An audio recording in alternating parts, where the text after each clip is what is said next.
Que tu me tens, Senhor, a tua mesa, Salvador, lembra-me.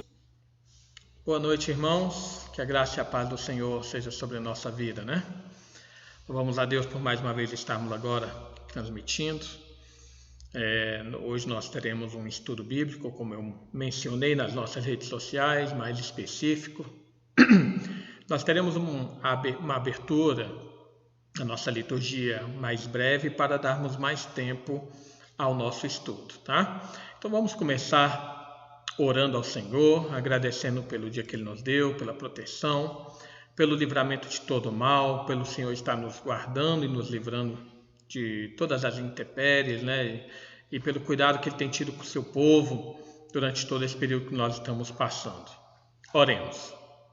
Pai amado, mais uma vez nós nos colocamos diante de Ti, adoramos o Teu nome, exaltamos a Tua glória, a Tua justiça, exaltamos, ó Pai, o Teu Espírito em nós, exaltamos a Tua glória, Senhor, manifesta em nossa vida. Te adoramos, ó Pai, porque, embora sejamos pecadores, falhos, cheios de erro, a Tua graça, Senhor, se manifesta salvadora a nós, abundante, benigna, graciosa, Senhor, sobre a nossa vida, nos perdoando, nos purificando, edificando, Senhor, e santificando para o Teu louvor e para a Tua própria glória. Pedimos, ó Pai, que a Tua bondade repouse sobre o Teu povo, onde quer que cada um se encontre neste momento, derramando chuvas de bênçãos, derramando mais do Teu Espírito, a fim de, ao agir em nosso coração e na nossa mente, nós possamos, ó Pai, sentir a Tua presença nos ensinando, possamos também, Senhor, compreender todas as palavras, a fim de estarmos firmes na fé e jamais nos deixar abalar por qualquer tipo de engano desse mundo. Vivifica, portanto, ó Pai, o coração do Teu povo, onde quer que cada um se encontre, no seu lar ou dentro do carro, mas abençoe, Senhor, cada pessoa, em nome de Jesus. Amém. Irmãos, só um pedido, antes de nós fazermos a leitura bíblica de Apocalipse 22, se você ainda não está inscrito aí no nosso canal no YouTube, não deixe de fazer a sua inscrição e de apertar o sininho ali, porque todas as vezes que entrarmos você será avisado também, tá bom? E também não esqueça de, se puder, já compartilhar também na sua rede social, copiando o link e enviando aí para os seus amigos para participarem também. Nós faremos nesse momento a leitura do texto bíblico em Apocalipse capítulo 22, do versículo 10 ao versículo 21. O texto está aí na sua tela, pode acompanhar, e nos diz assim: Disse-me ainda, não seles as palavras da profecia deste livro, porque o tempo está próximo.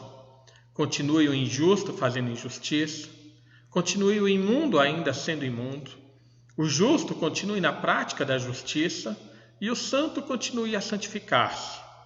E eis que venho sem demora, e comigo está o galardão que tenho para retribuir cada um segundo as suas obras. Eu sou o Alfa e o Ômega, o primeiro e o último, o princípio e o fim. Bem-aventurados aqueles que lavam as suas vestiduras no sangue do Cordeiro, para que lhes assista o direito à árvore da vida e entrem na cidade pelas portas. Fora ficam os cães, os feiticeiros, os impuros, os assassinos, os idólatras e todo aquele que ama e pratica mentira. Eu, Jesus, enviei o meu anjo para vos testificar estas coisas às igrejas.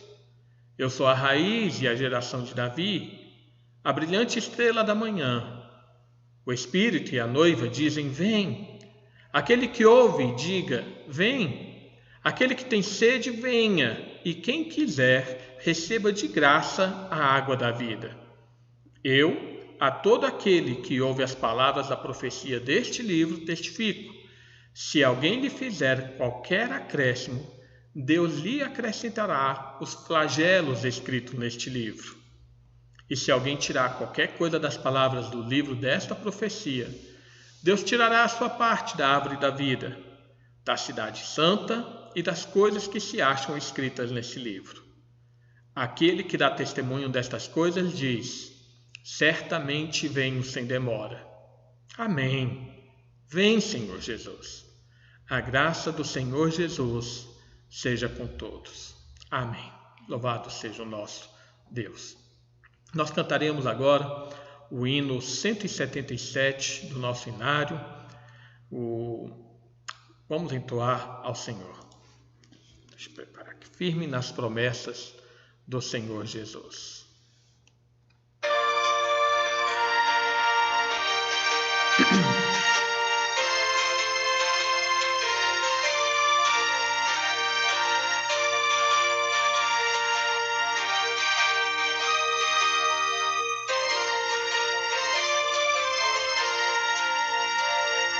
Firme nas promessas do Senhor, Salvador, cantarei louvores ao meu Criador. Fico pelos séculos do seu amor, firme nas promessas de Jesus. Firme, firme, firme nas promessas de Jesus, meu Mestre. Firme, firme, sim, firme nas promessas de Jesus. Firme nas promessas hei de trabalhar, tendo o Verbo eterno sempre a me amparar. Mesmo em tempestade vou sem vacilar, firme nas promessas de Jesus.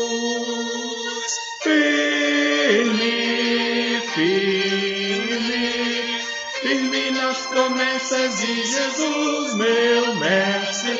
Firme, firme, sim, firme nas promessas de Jesus. Firme nas promessas sempre vejo assim, purificação no sangue para mim. Plena liberdade já desfruto, enfim, firme nas promessas de Jesus. Firme, firme, firme nas promessas de Jesus, meu Mestre. Firme, firme, sim, firme nas promessas de Jesus.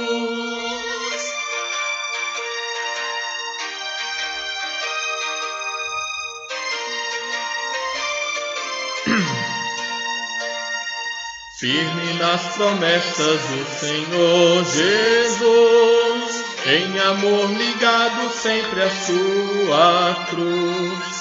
Cada dia mais me alegro em sua luz, firme nas promessas de Jesus.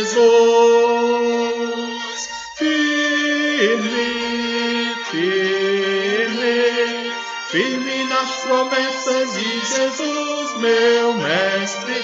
Firme, firme, sim, firme nas promessas de Jesus.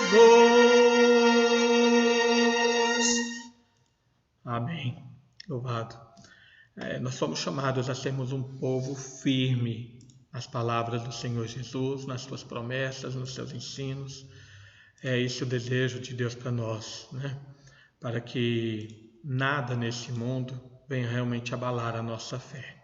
Deus é poderoso para nos sustentar e nos firmar sempre na rocha, que é o Senhor Jesus. Irmãos, como eu mencionei logo no início, nós vamos dedicar um tempo maior, um pouco hoje, para o nosso estudo. Então, nós já passaremos ao estudo agora, tá? E depois nós entraremos entoando mais um hino após o estudo. Nós vamos hoje falar um pouco sobre uma seita que tem surgido, e eu mencionei isso na rede social.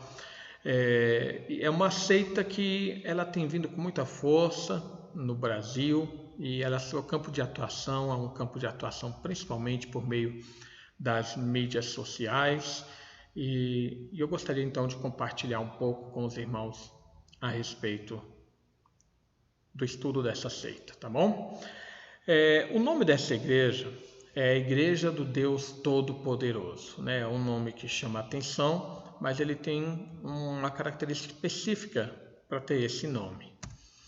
Eu gostaria primeiramente de convidar os irmãos a que tivessem a sua Bíblia aí no seu colo e que abrissem o texto ali de Mateus capítulo 5, versículo 23 ao versículo 25.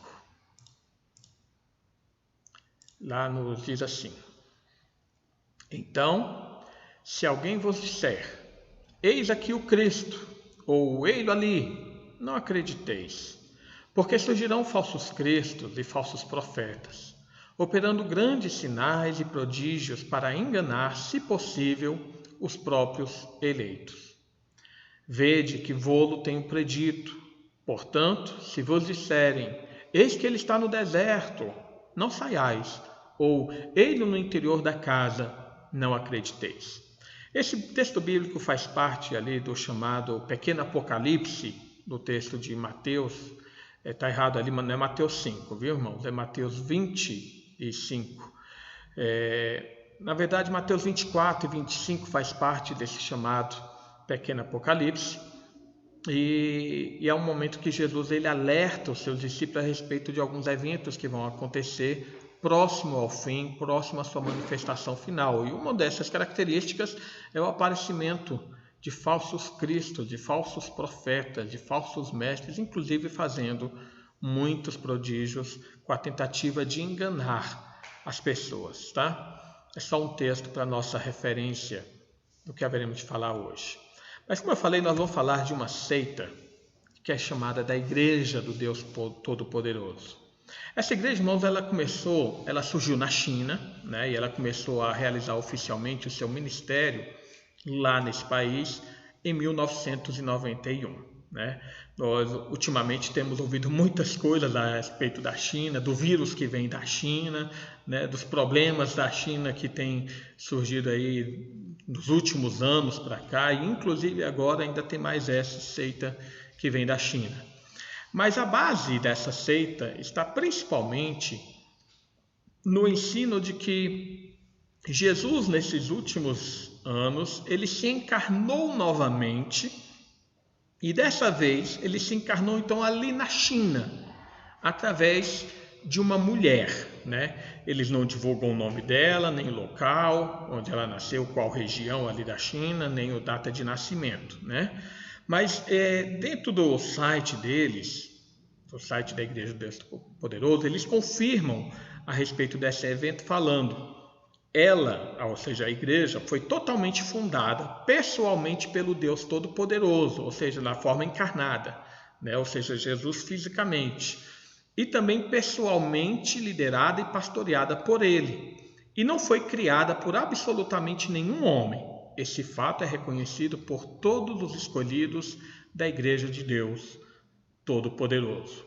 Um outro nome que às vezes eles são reconhecidos também é do relâmpago do Oriente, né? Fazendo referência também ao texto de Mateus 24, assim como sai um relâmpago do Ocidente, cai lá no Oriente, assim será a vinda do Filho do Homem, né? Então essa igreja ela surgiu na China em 1991, então ela vai completar no que vem 30 anos, né, do seu surgimento, e ela está vindo com muita força agora aqui ao Brasil, ganhando adeptos de pessoas que na verdade nem percebem quais são os seus ensinamentos. E é o que nós vamos tratar um pouquinho hoje.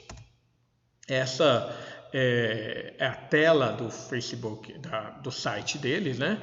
Eles creem no seguinte pensamento de que a era do mundo, a história do mundo é dividida em 3 fases.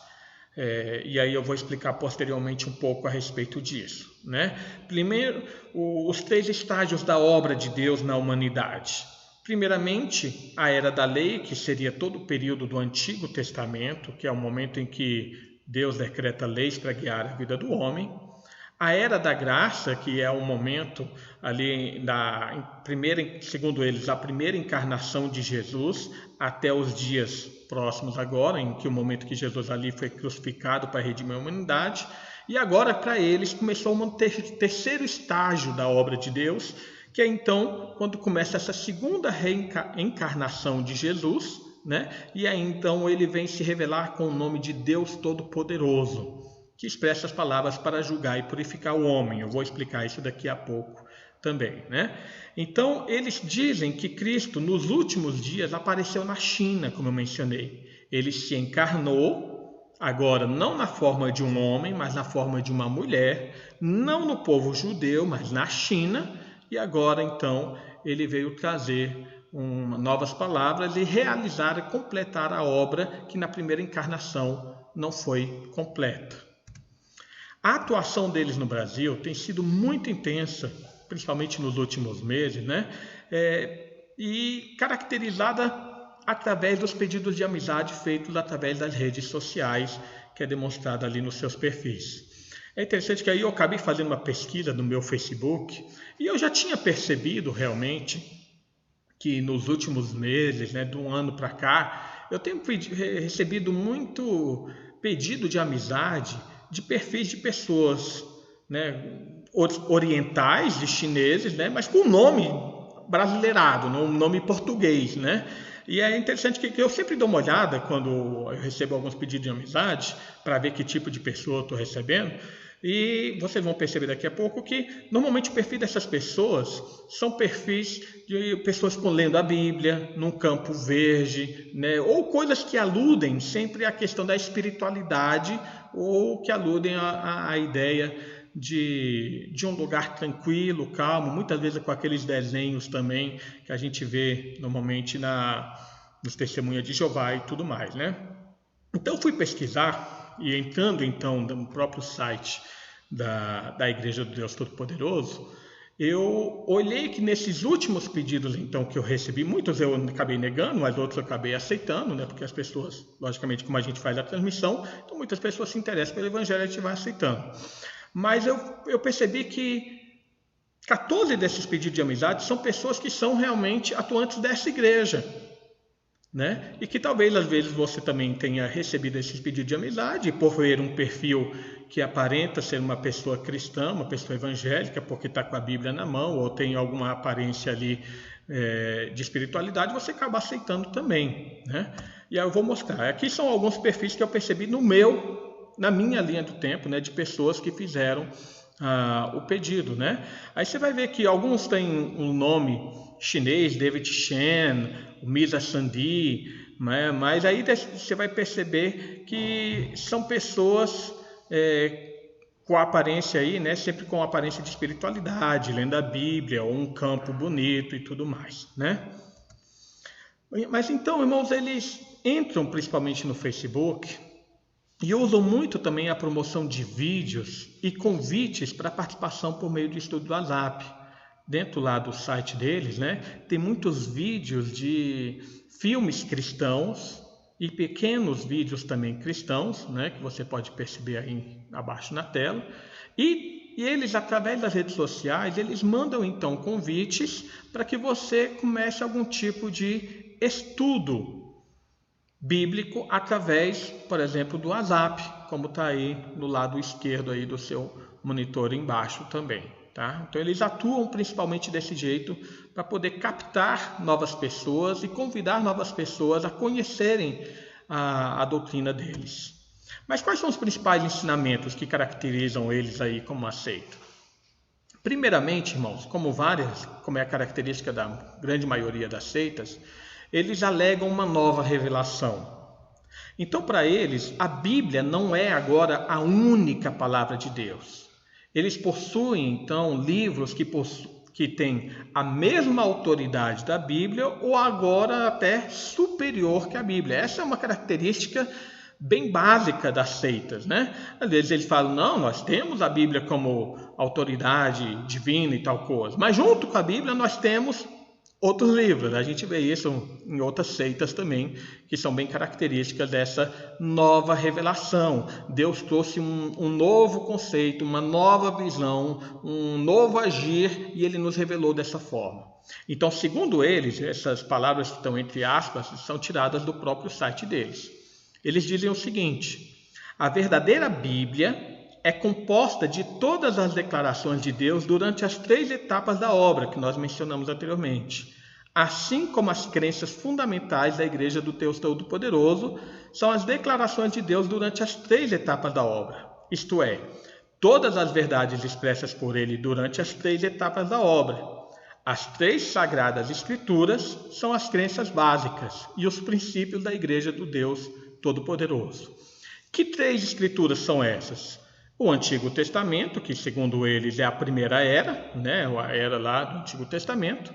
A Escritura do Novo Testamento, portanto, essas 2 primeiras então formam a nossa Bíblia. E a terceira Escritura, que é essa nova revelação trazida por essa nova encarnação de Jesus, segundo o conceito deles. Eu trago aqui para vocês, então, alguns desses livros, né, que são demonstrados aí no site deles, né? A Palavra Manifesta em Carne, Declarações de Cristo dos Últimos Dias, as palavras clássicas de Deus Todo-Poderoso e Cristo dos Últimos Dias, e o último ali são as seleções das palavras de Deus Todo-Poderoso. Mas a principal é a Palavra Manifesta em Carne aí, né? Que faz parte dessa literatura deles, que compõe as 3 escrituras sagradas, o Antigo Testamento, o Novo Testamento e então essa nova revelação da segunda encarnação. Então tudo começa, irmãos, com algum tipo de acréscimo ou desqualificação da palavra de Deus. Eles não desqualificam a Bíblia, mas eles querem sempre acrescentar algo à autoridade da Bíblia. Toda seita começa dessa forma. Que resposta a gente pode dar, então, para essa questão da autoridade bíblica? A nossa própria confissão de fé, ela já traz uma declaração de definição a respeito daquilo que nós cremos, né? E lá no capítulo 1, no ponto 6, ela diz: todo o conselho de Deus concernente a todas as coisas necessárias para a glória dele, para a salvação, fé e vida do homem, ou é expressamente declarado na Escritura, ou pode ser lógico e claramente deduzido dela. À Escritura nada se acrescentará em tempo algum, nem por novas revelações do Espírito, nem por tradições dos homens. Reconhecemos, entretanto, ser necessária a íntima iluminação do Espírito de Deus para a salvadora compreensão das coisas reveladas na palavra, e que há algumas circunstâncias quanto ao culto de Deus e ao governo da igreja, comum às ações e sociedades humanas, as quais têm de ser ordenadas pela luz da natureza e pela prudência cristã, segundo as regras gerais da palavra, que devem sempre ser observadas. Mas veja que o principal está aí em negrito. À Escritura nada se acrescentará em tempo algum, nem por novas revelações do Espírito, nem por tradições dos homens. Mas por que a confissão de fé que nós cremos aí como uma baliza, né, que declara realmente aquilo que nós cremos, fala a respeito disso? É porque o preceito bíblico é esse, né? A confissão de fé nada mais expõe aquilo que nós cremos com base naquilo que está na Bíblia. Por exemplo, vamos olhar Gálatas capítulo, os versículos aí estão abaixo, né, do texto que se baseia essa declaração de fé.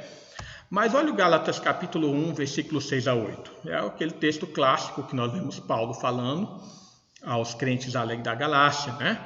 Admira-me que estejais passando tão depressa daquele que vos chamou na graça de Cristo para outro evangelho, o qual não é outro senão que há alguns que vos perturbam e querem perverter o evangelho de Cristo. Mas ainda que nós, ou mesmo um anjo do céu, vindo do céu, vos pregue o evangelho que vá além do que vos temos pregado, seja anátema.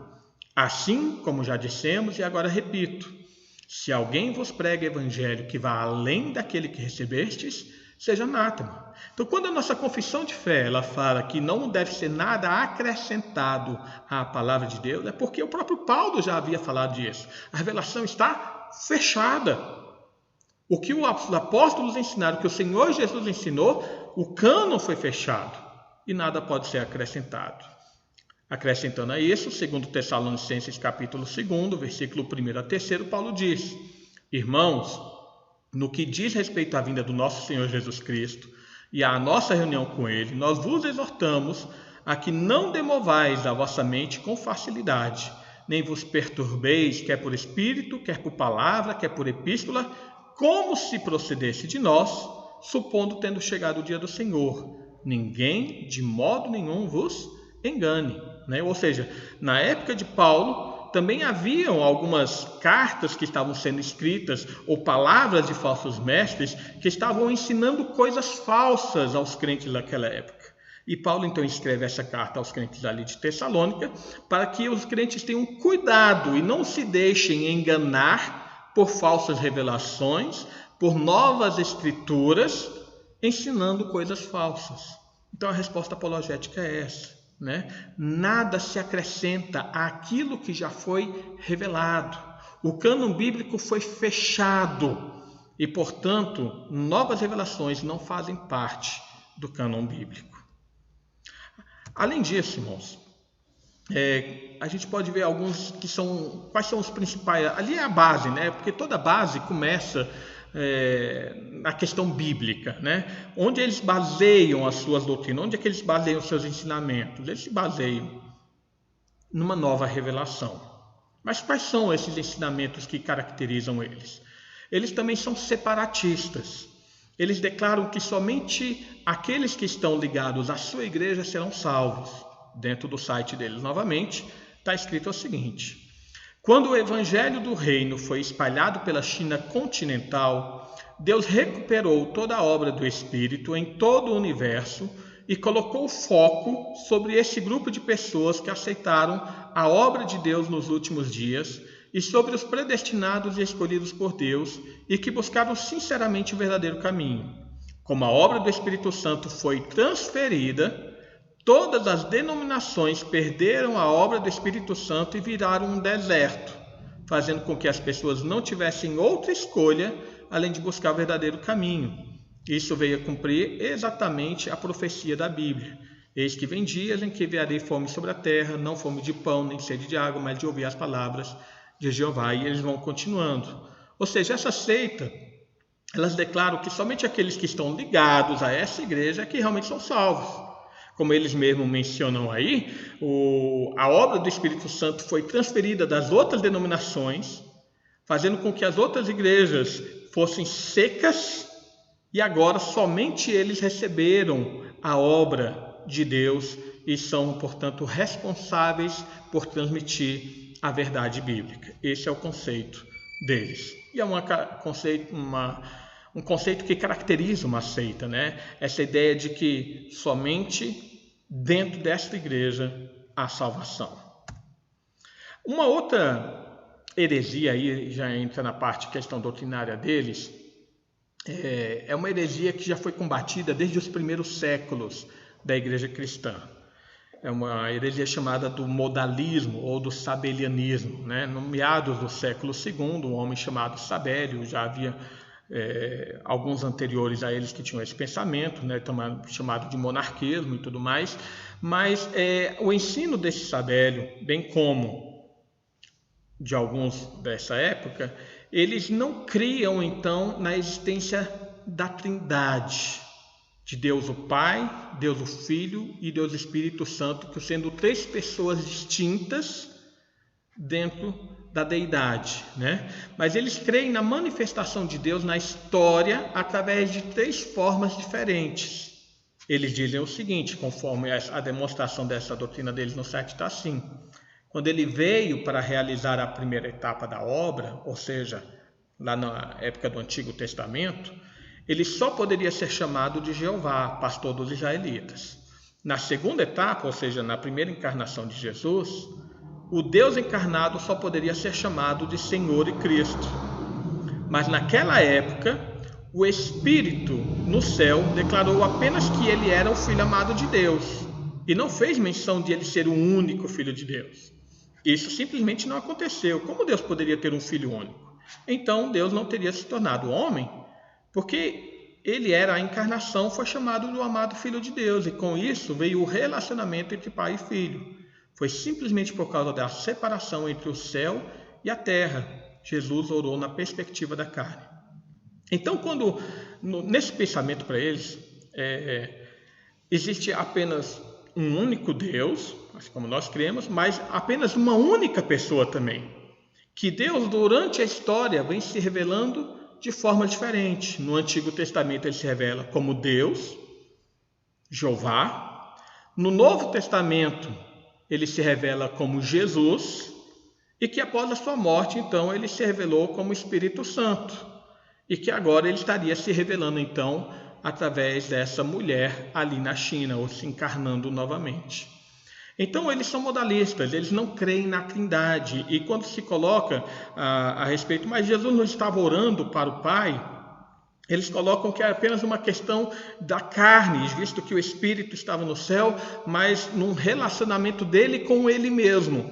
Um relacionamento do Jesus homem com o Jesus espiritual, do Espírito que estava no céu. Então, eles são modalistas, eles são sabelianos. É uma seita que não crê na trindade. E como podemos, portanto, mostrar a heresia nisso? Novamente, a gente pode olhar para a nossa Confissão de Fé de Westminster, que lá no capítulo 2, ela trata a respeito da Santíssima Trindade. No ponto 3, ela fala o seguinte: na unidade da divindade, há 3 pessoas de uma mesma substância, poder e eternidade. Deus o Pai, Deus o Filho e Deus o Espírito Santo. O Pai não é de ninguém, não é nem gerado nem procedente. O Filho é eternamente gerado do Pai. O Espírito Santo é eternamente procedente do Pai e do Filho. Ou seja, a Confissão de Fé, novamente, eu quero lembrar, ela apenas expressa quais são os ensinamentos da Bíblia, né? Ela apenas põe de uma forma organizada e racional aquilo que nós cremos como vindo da própria palavra de Deus. E os textos bíblicos para confirmar essa declaração de fé estão aí. Mateus capítulo 3, versículos 16 e 17. Batizado Jesus, saiu logo da água, e eis que se lhe abriram os céus, e viu o Espírito de Deus descendo como pomba, vindo sobre ele. E eis uma voz dos céus que dizia: Este é o meu Filho amado, em quem me comprazo. O texto de Mateus, no momento do batismo de Jesus, deixa muito clara a distinção do Pai e a distinção do Filho. Temos vários outros, como em João também, vai nos declarando, no Evangelho de Mateus também, quando Jesus com os seus discípulos sobem ao monte, e então há aquele momento também de resplandecer as suas vestes e aparecer Elias e Moisés, né? Ele também, os discípulos ouvem uma voz: Este é o meu filho, a ele ouvi, né? É um outro momento. Um outro exemplo é a própria forma como o Senhor Jesus ele designou com que a igreja ela fosse pregar o evangelho, ela evangelizasse e realizasse o batismo. Mateus 28, 19 nos diz: Ide, portanto, fazei discípulos de todas as nações, batizando-os em nome do Pai, do Filho e do Espírito Santo. O próprio Senhor Jesus reconhece a existência de 3 pessoas distintas dentro da deidade. Senão ele simplesmente falaria: batizando-os em meu nome, simplesmente, né? O apóstolo Paulo também ele confirma isso ao fazer as suas bênçãos no final da sua carta, como coloco aí o exemplo de 2 Coríntios capítulo 13, versículo 13. A graça do Senhor Jesus Cristo e o amor de Deus e a comunhão do Espírito sejam com todos vós. Então veja, irmãos, que a própria palavra de Deus, ela vai demonstrando, e na verdade só são alguns versículos aqui, toda a Bíblia ela vai demonstrar essa diversidade dentro da deidade, que o Pai não é o Filho e nem o Espírito, né? O Filho não é o Pai nem o Espírito, da mesma forma que o Espírito não é o Pai nem o Filho.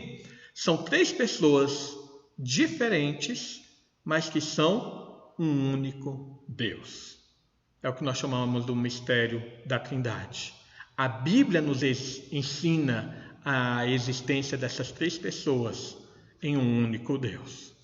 Eles, a seita do Deus Todo-Poderoso, nega a existência da Trindade. Um outro ensinamento deles, irmãos, e esse aqui é o que mais chama a atenção, é que Deus, então, na ideia de Deus sendo Jesus, sendo Espírito a mesma pessoa no conceito deles, se encarnou então duas vezes. A primeira vez ocorreu na Judéia, segundo a gente conhece no registro bíblico, né? E a segunda vez ocorreu então na China, por meio de uma mulher. No site deles está escrito o seguinte: atualmente, apenas a Igreja do Deus Todo-Poderoso dá testemunha de que o Senhor, Deus Todo-Poderoso encarnado, já retornou. Deus Todo-Poderoso já proferiu milhões de palavras e essas palavras são publicadas na internet para que todas as pessoas em modo de vida possam analisá-la e etc. Aí está o restante do texto. Ou seja, para eles a característica da promessa que nós temos na Bíblia a respeito da segunda vinda de Cristo não é uma segunda vinda nos céus, né, como a gente lê na Bíblia, né, uma segunda vinda de Jesus entre as nuvens para buscar a igreja, mas é uma segunda vinda baseada numa encarnação, da mesma forma que ele veio na sua primeira vinda. E uma característica então dessa segunda encarnação dele é o fato de que agora ele não nasce na Judéia, e nós sabemos muito bem o propósito pelo qual Jesus ele se encarnou ali na Judéia. Toda a relação da história do Antigo Testamento para o cumprimento das profecias, né?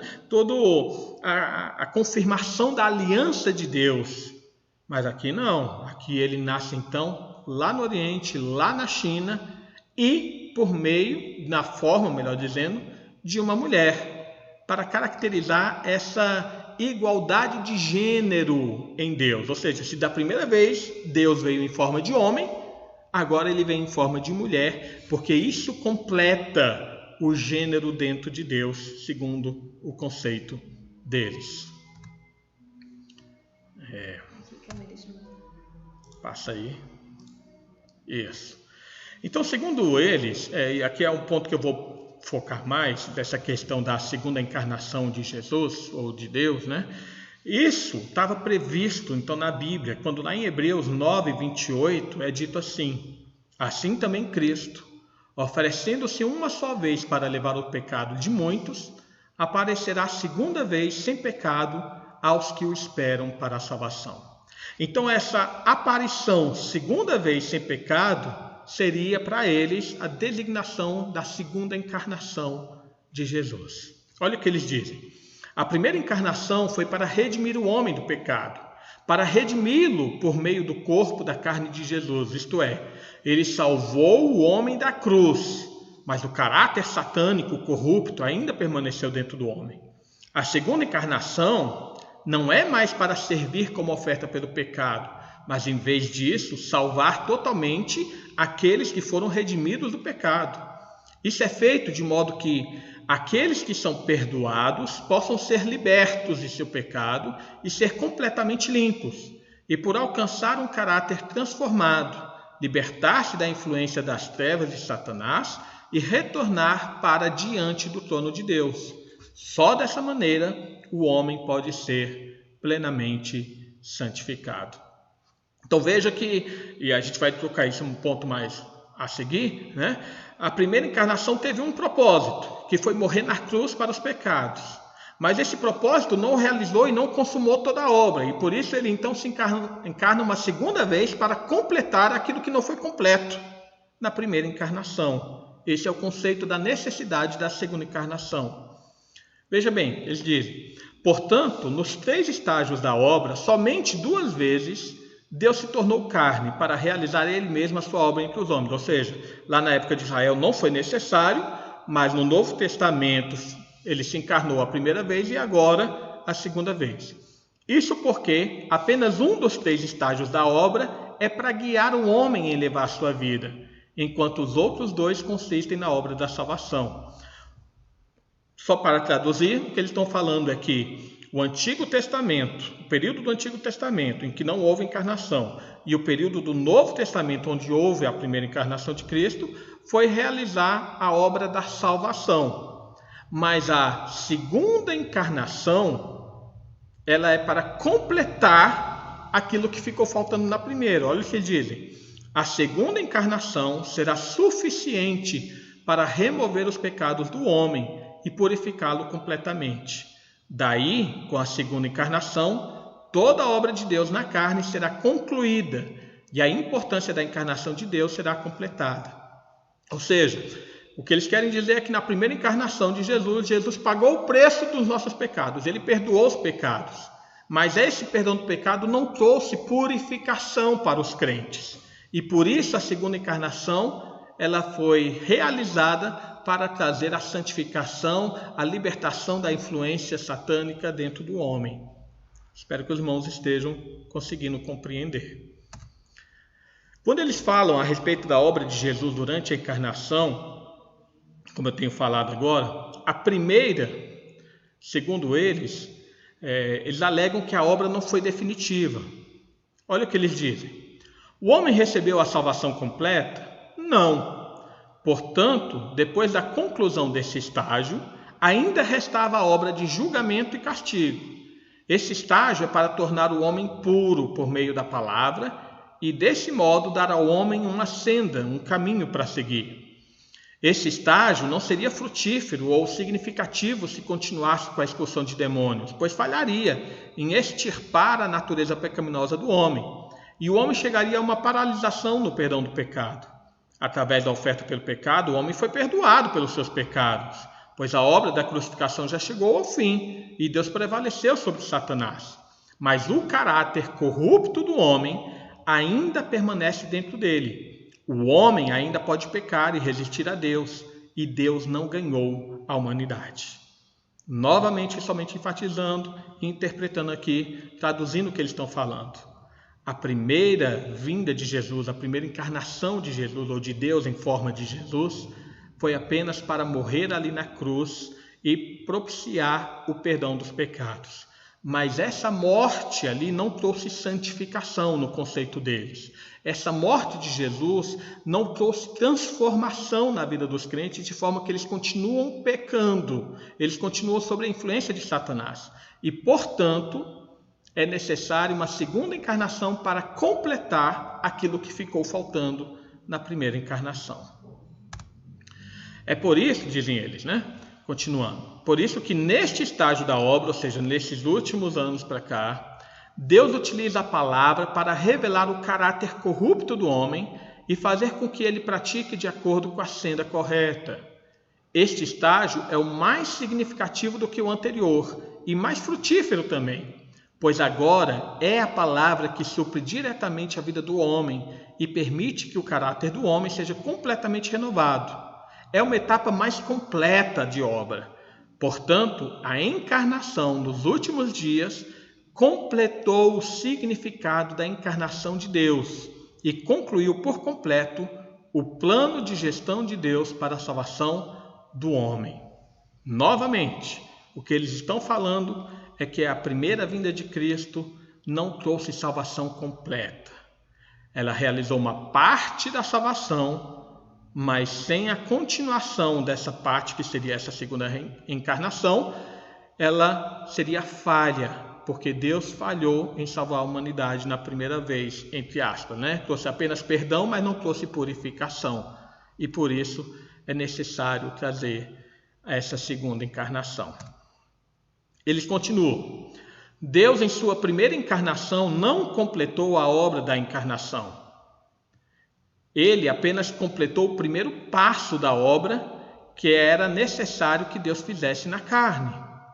Então, para terminar a obra da encarnação, Deus voltou para a carne mais uma vez, vivendo toda a normalidade e realidade da carne, isto é, fazendo a palavra de Deus manifesta em uma carne inteiramente normal e comum, concluindo assim a obra que ele deixou incompleta na carne. A segunda encarnação é, em essência, semelhante à primeira, mas é ainda mais real, ainda mais normal que a primeira. Como consequência, o sofrimento que a segunda encarnação suporta é maior do que o primeiro.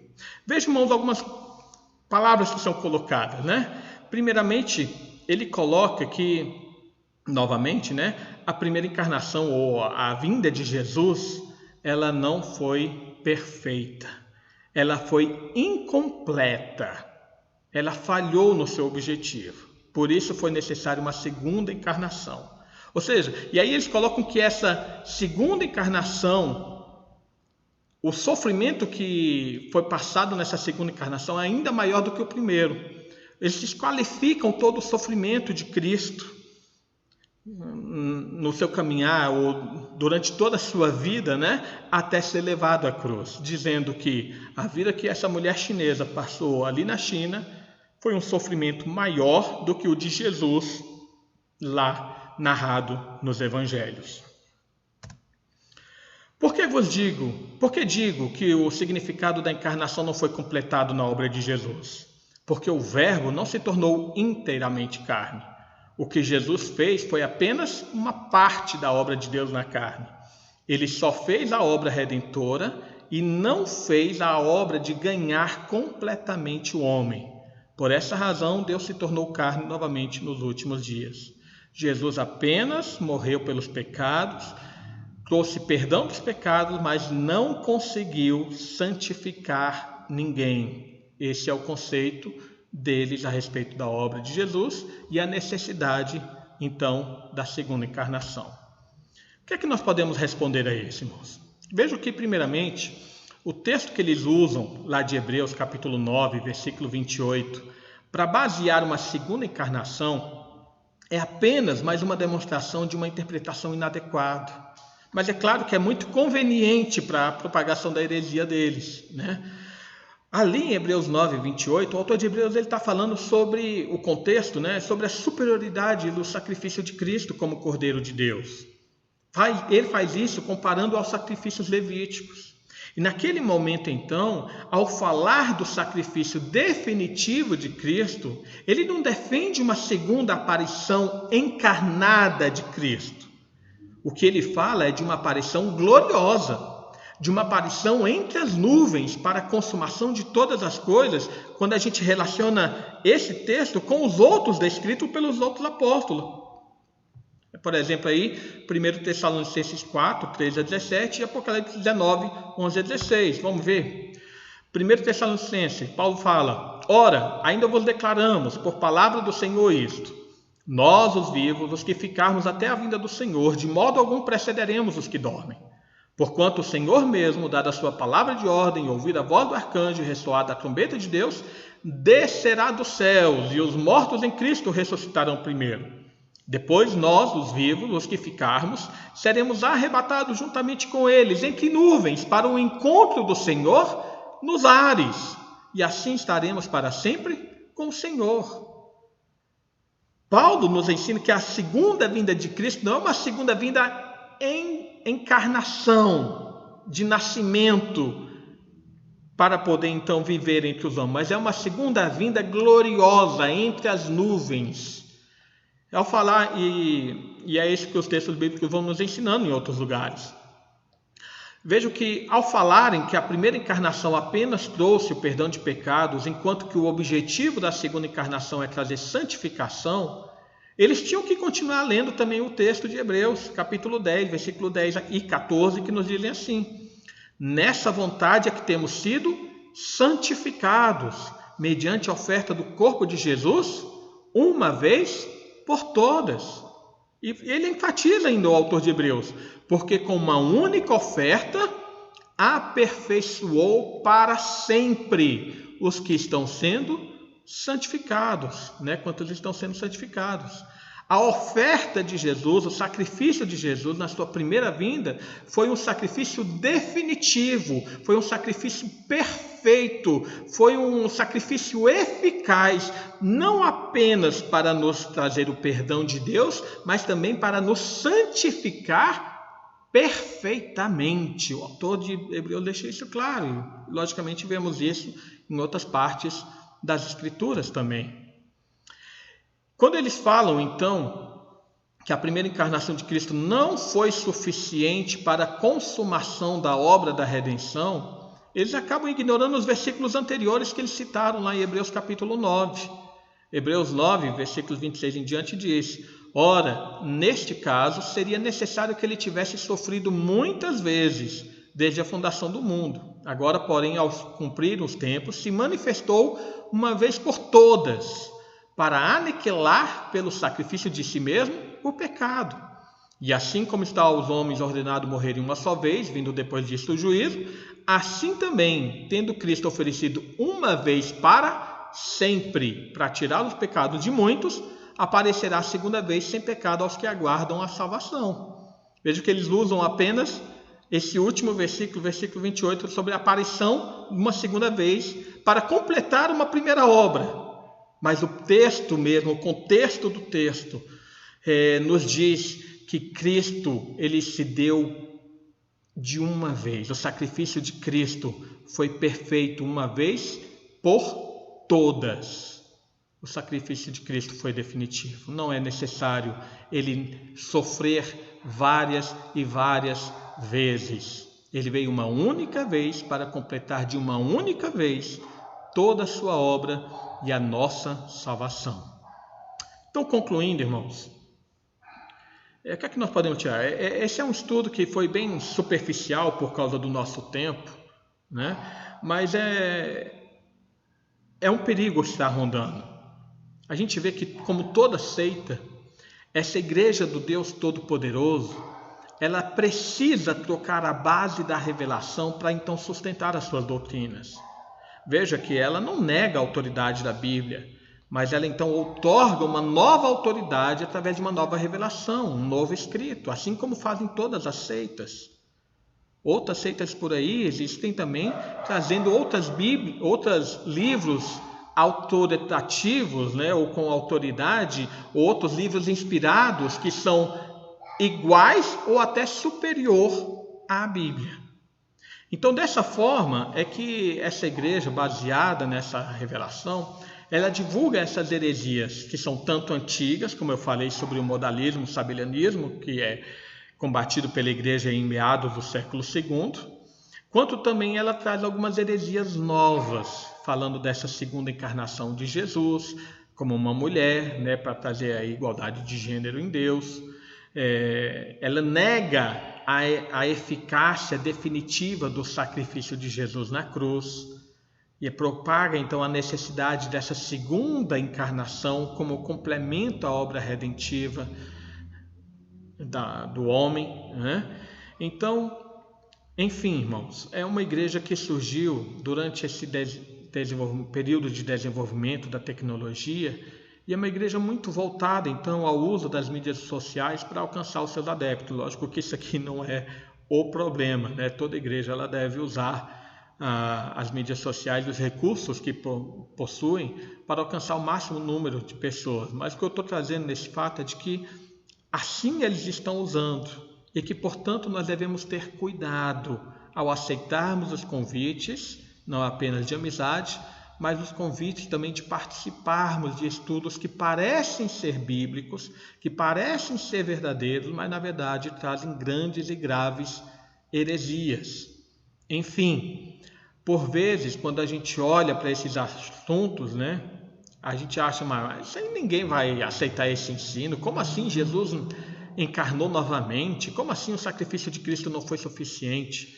Mas, irmãos, a existência e o crescimento de outras seitas que já existem por aí demonstram, através da nossa realidade, essa capacidade de contaminar e enganar.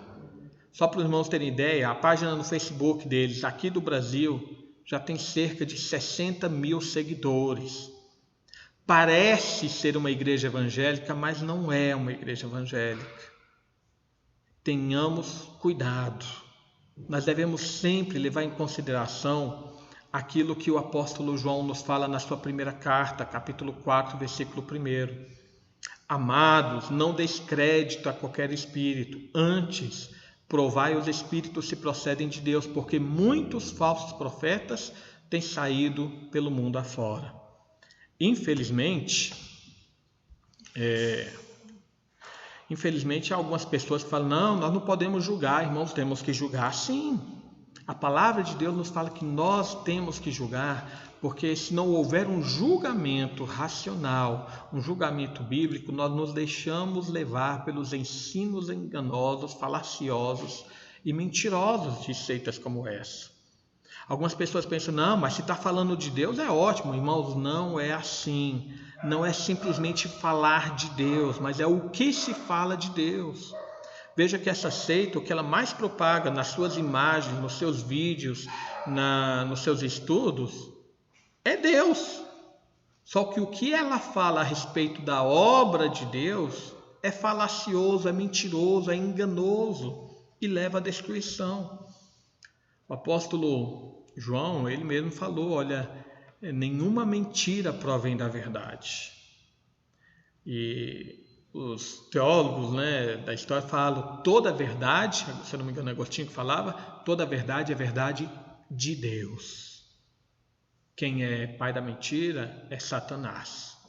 E devemos, portanto, ter cuidado naquilo que ouvimos. As pessoas não são levadas de uma vez para falsos ensinos. O caminho é cuidadoso, é lento, até que a pessoa, ao ver, já se deixou levar por falsos ensinos.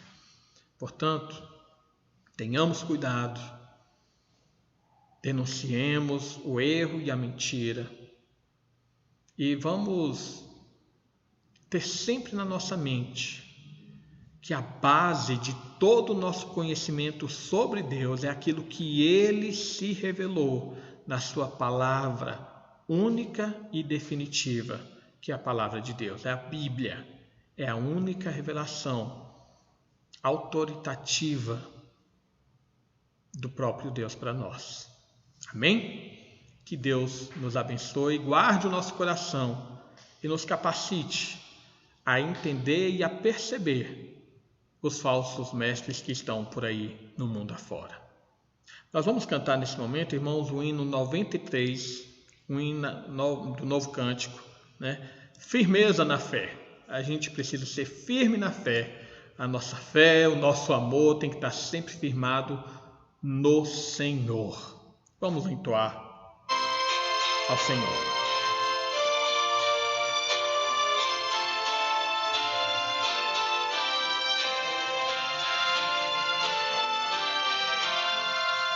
Somente ponho a minha fé na graça excelsa de Jesus, no sacrifício remidor, no sangue do bom Redentor. A minha fé e o meu amor estão firmados no Senhor, estão firmados no Senhor. Se não lhe posso a face ver, é pela fé que vou viver. Em cada transe a suportar, eu hei de nele confiar. A minha fé e o meu amor estão firmados no Senhor, estão firmados no Senhor. A sua graça é muito real, abrigo traz no temporal. Ao vir cercar minha tentação, me fortalece a sua mão. A minha fé e o meu amor estão formados no Senhor, estão firmados no Senhor.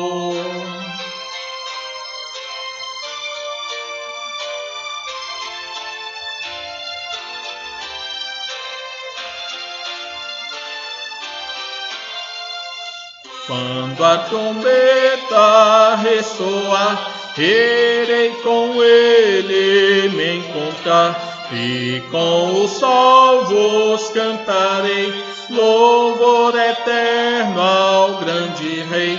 A minha fé e o meu amor estão estão firmados no Senhor, estão firmados no Senhor. Amém. Louvado seja o nosso Deus. Nossa perseverança é no Senhor, né? Que Deus nos abençoe.